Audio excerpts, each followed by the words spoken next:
de las extremidades.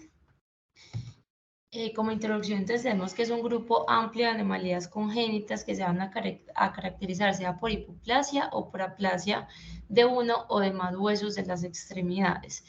Pueden suceder tanto de forma aislada como estar asociadas a otras anormalidades. Ya vamos a ver cuáles son las que más comúnmente están asociadas a otras cosas.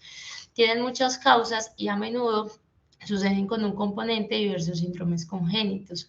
La causa más frecuente de amputaciones de miembro inferior congénitas son los defectos de los tejidos blandos o una disrupción vascular como la asociada a las bridas amnióticas.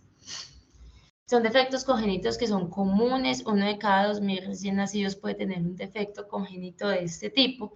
Las extremidades superiores son las que más comúnmente van a estar afectadas y la deficiencia de los rayos en el lado radial va a ser la deficiencia más común del miembro superior y la hipoplasia del peroné va a ser la más común de los miembros inferiores.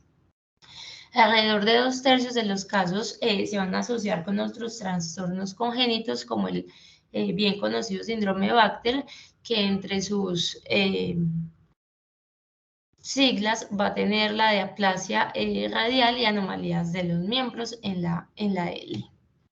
Entonces, en la clasificación tenemos dos grupos grandes que van a ser las deficiencias longitudinales, que van a estar a lo largo del eje longitudinal de la extremidad, y las transversales, que van a estar a través del eje longitudinal, o sea, cortan el eje longitudinal de la extremidad, como vemos en este caso.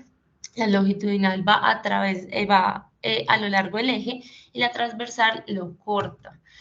Entonces, en la etiología vemos que el desarrollo de las extremidades es complejo, involucra múltiples circuitos moleculares que están incluidas pues varias familias de factores de crecimiento y factores de transcripción, o sea, hay muchas cosas que deben de estar encaminadas a formar la extremidad y varias de estos componentes deben estar pues como bien para que se forme una extremidad pues de manera normal.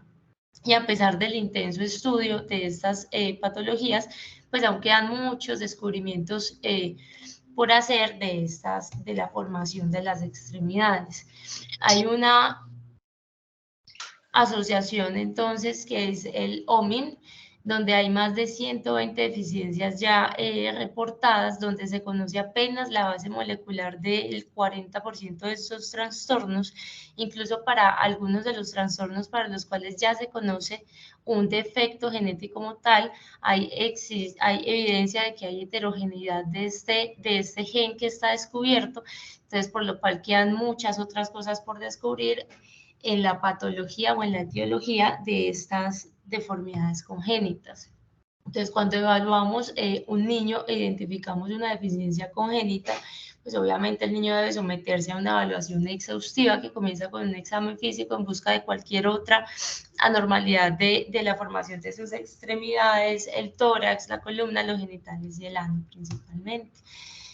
La anamnesis, entonces, es importante preguntar antecedentes de pérdidas de embarazo, consanguinidad, aunque a veces es insospechada en áreas donde hay poblaciones pequeñas, y en la gestación importante definir qué tipo de medicamentos usó, si hubo muestreo de vellosidades coriónicas, que ya vamos a ver con qué está asociado, la diabetes y altas fiebres, pues durante principalmente el primer trimestre del embarazo. Hablando ya de las deficiencias transversales, van a ser las más comunes y típicamente van a ser asimétricas. En su mayoría van a estar causadas por una ruptura temprana del amnios, o sea, por una formación de bandas amnióticas. El grado de deficiencia va a variar según la localización de la brida y en general no se va a presentar otros defectos o anormalidades. Entonces, el síndrome de bandas amnióticas, que es, digamos que el más común hablando de las deficiencias transversales, es un complejo de anomalías congénitas por alteración de un proceso del desarrollo que era originalmente normal, o sea, la extremidad se iba a formar de manera adecuada, sino que hubo un factor externo que evitó esto. Entonces, su incidencia va a variar entre 1/1200 nacidos, se considera entonces implicada en 178 por 10.000 abortos espontáneos y afortunadamente pues la mayor parte de estos casos de bridas amnióticas va a suceder de manera esporádica y la probabilidad de recurrencia en otro embarazo pues es muy bajo. La causa entonces va a ser una ruptura prematura del amnios, lo que va a hacer que se formen unas bandas fibrosas dentro del saco que van a comprimir las partes fetales. Ha sido relacionada con múltiples factores, traumatismos abdominales, malformaciones uterinas, la amniocentesis, especialmente cuando hay biopsia de vellosidades coriónicas, y la ingestión de fármacos, pero en la mayoría de los casos no vamos a encontrar una causa demostrable, una causa asociada por la cual se formaron las bandas fibrosas. El diagnóstico va a ser clínico con al menos dos de estos, que tenga un anillo de constricción simple, un anillo de constricción con una deformidad distal, sea con linfedema o sin él, que tenga función de partes distales o amputaciones digitales congénitas. Es posible entonces detectar este síndrome por ecografía prenatal y este método, pues antes de que se pudiera hacer toda la cirugía intraútero y todo esto, se evaluaba de forma seriada y se permitía evidenciar la amputación secuencial de las extremidades. La mayoría de las anomalías entonces se van a limitar a estructuras externas y es aceptado el concepto de que el examen externo va a revelar todas las anormalidades. Pues nosotros ya sabíamos que esa extremidad venía formándose normal, que en general no hay una alteración en esa formación, sino que hubo un factor mecánico externo que hizo que esta no se terminara de formar pues adecuadamente. Vemos que entonces el daño de una banda amniótica puede variar desde una constricción simple hasta la hipoplasia de los dedos, sea con sindactilia o dedos rudimentarios o ausencia total de la extremidad distalmente. Puede causar lesiones en otros sitios como la cara, la pared abdominotorácica. Es una patología placentaria, por lo cual la biopsia de esta placenta está indicada en cualquier recién nacido que tenga, que le encontremos una deficiencia transversal de la extremidad. La liberación entonces de estas bandas de constricción en un feto fue escrito por primera vez hace 28 años. Ahora digamos que es un proceso mínimamente invasivo que va a evitar esa estrangulación progresiva de la cual estábamos hablando de las extremidades, y si se identifica tempranamente va a poder permitir recuperar la formación de estas extremidades que están afectadas. Después de que el niño nace, pues se puede hacer una resección de estos anillos fibrosos y reparación seriada usando unas Z-plastias. Es muy importante hacer un diagnóstico diferencial de estas bandas amnióticas cuando, por ejemplo, se asocia a una aplasia cutis, como vemos en la imagen, que está asociado al síndrome de Adams-Oliver y que se asocia frecuentemente a cardiopatía. Entonces, por lo cual, si vemos un niño que tenga unas deficiencias congénitas de las extremidades de tipo transversal, que sospechemos bandas amnióticas, revisar muy bien pues todo el examen físico del niño y mirar si tiene aplasia cutis, porque puede estar asociado fuertemente a cardiopatía y eso sería lo principal que manejar en este paciente. Otro síndrome diferencial es el bebé Michelin, que son numerosos anillos de constricción en cuello, piernas, antebrazos. La distribución va a ser simétrica y estos niños tienen una ausencia de otras malformaciones. En general la evolución es benigna y esto resuelve pues espontáneamente en la niñez. Es de carácter familiar con transmisión autosómica dominante.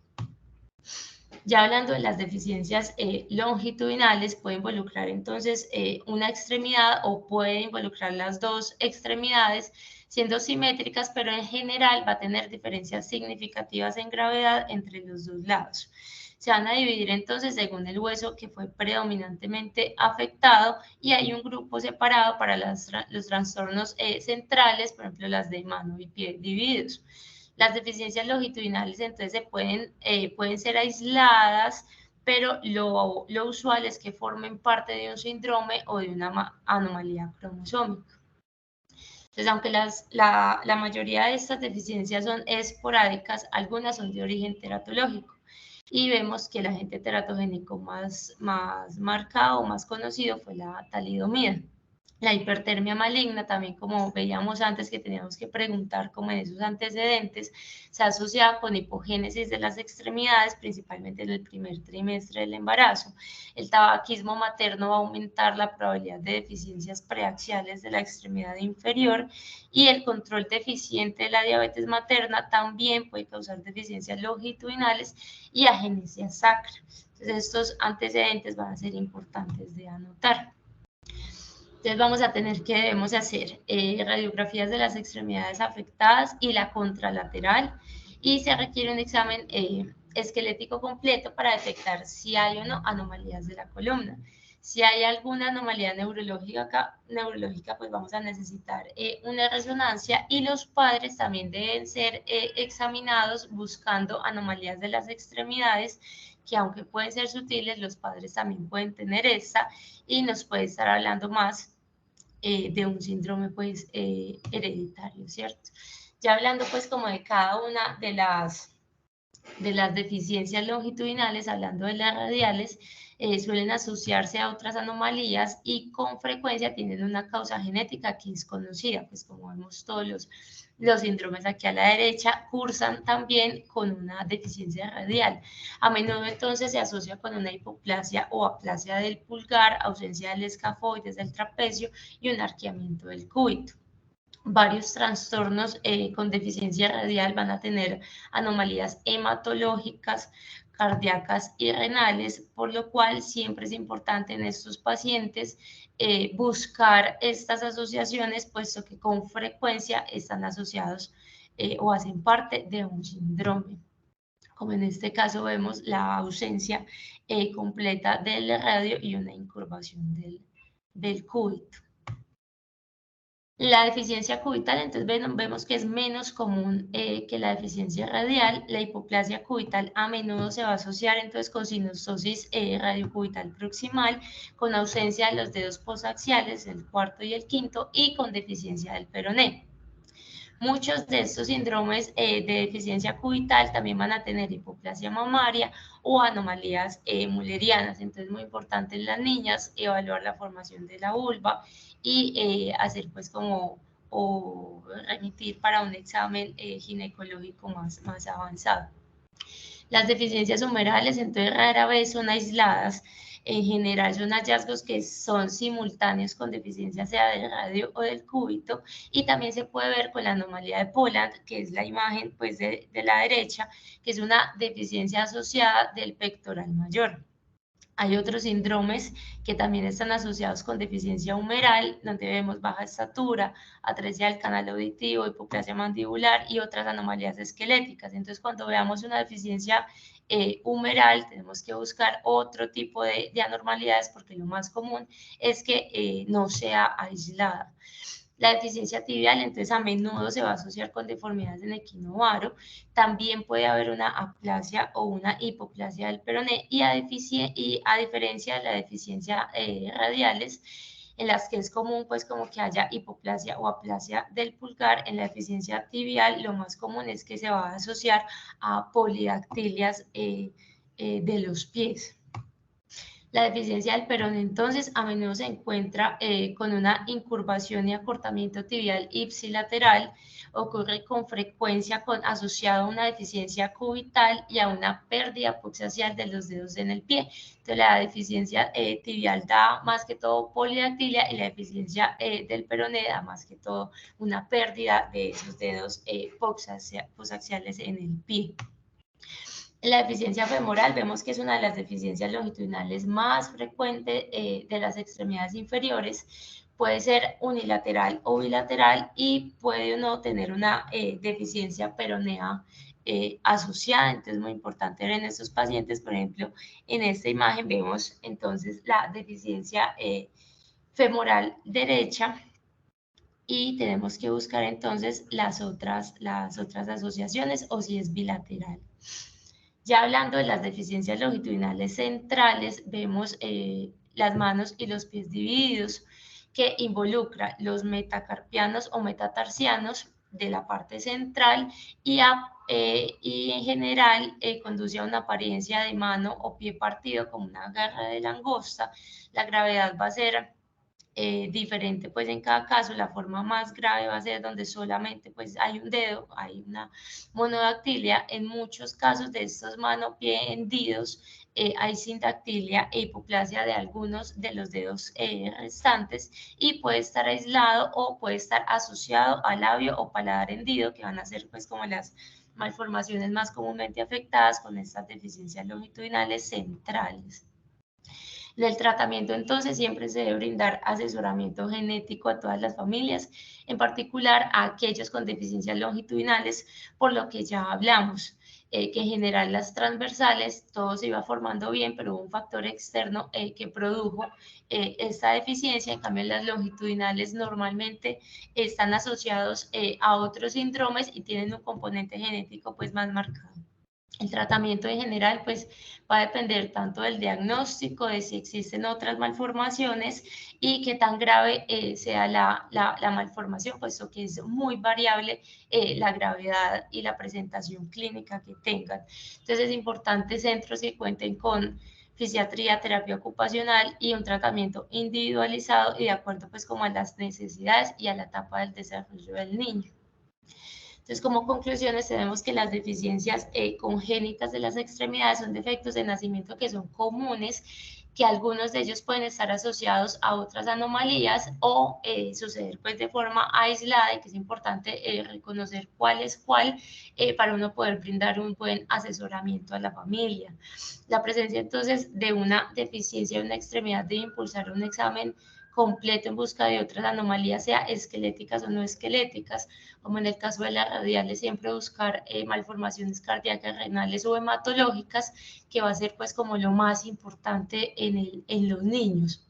Y en la mayoría de los casos, la evaluación temprana por parte de un genetista es importante para hacer pues como un manejo óptimo y que la familia pues esté enfocada a qué es lo que sigue con el niño y qué puede suceder pues como más adelante o qué otras patologías puede tener. Y ya, esto era pues como un brochazo de las deficiencias congénitas de las extremidades. No sé si tienen alguna pregunta o algún comentario. Bueno, Viviana, muchas gracias por la revisión. Sí, creo que fue un brochazo rápido a las deficiencias congénitas.